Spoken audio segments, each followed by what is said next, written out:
மாநில காங்கிரஸ் தலைவர் G K Vasan Kovai விமான நிலையத்தில் செய்தியாளர்களை சந்தித்தார். அப்போது பேசிய அவர், 3வது முறை தேசிய ஜனநாயக கூட்டணியின் பிரதமர் நரேந்திர மோடியின் தலைமையிலான ஆட்சியை இந்தியாவின் பொருளாதார வளர்ச்சியையும் பாதுகாப்பையும் உறுதி செய்யும் நல்லரசாக செயல்பட்டுக் கொண்டிருக்கிற மத்திய அரசு 3வது முறை இந்தியாவை வல்லரசாக மாற்றும் ஜனநாயக முறைப்படி மக்களால் தேர்ந்தெடுக்கப்பட்டவர்களுக்கு இந்தியாவை பல்வேறு துறைகளில் சரியான முறைகளில் வழிநடத்தக்கூடிய நேர்மையானவர்களை, திறமையானவர்களை பிரதமர் தேர்ந்தெடுத்திருக்கிறார்.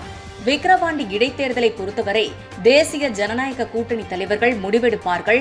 பணபலம், ஆட்பலம், அதிகார பலம், நீட் தேர்வை பொறுத்தவரை தமிழகத்தில் ஏழை, எளிய, நடுத்தர மாணவர்கள் சில வருடங்களாக வெளி மாநிலங்களில் உள்ள மாணவர்களுக்கு சவால் விடும் வகையில் வெகு சிறப்பான முறையில் செயல்பட்டுக் கொண்டிருக்கிறார்கள். தயவு கூர்ந்து கல்வியை அரசியலாக்க வேண்டாம், மாணவர்களையும் பெற்றோர்களையும் குழப்ப வேண்டாம் என அரசிடம் கேட்டுக்கொள்கிறேன் என்றார். நீட் தேர்வை பொறுத்தவரையில தமிழகத்தினுடைய ஏழை, எளிய, நடுத்தர மாணவர்கள் சில வருடங்களாக வெளி மாநிலத்தில் உள்ள மாணவர்களுக்கு சவால் விடும் வகையில் மிக சிறப்பான முறையில் செயல்பட்டு கொண்டிருக்கிறார்கள் என்பதை குறிப்பிட்டு கூற விரும்புகிறேன். தயவு கூர்ந்து கல்வியை அரசியலாக்க வேண்டாம், மாணவர்களையும் பெற்றோர்களையும் குழப்ப வேண்டாம் என்று அரசிடம் கேட்டுக்கொள்ள விரும்புகிறேன்.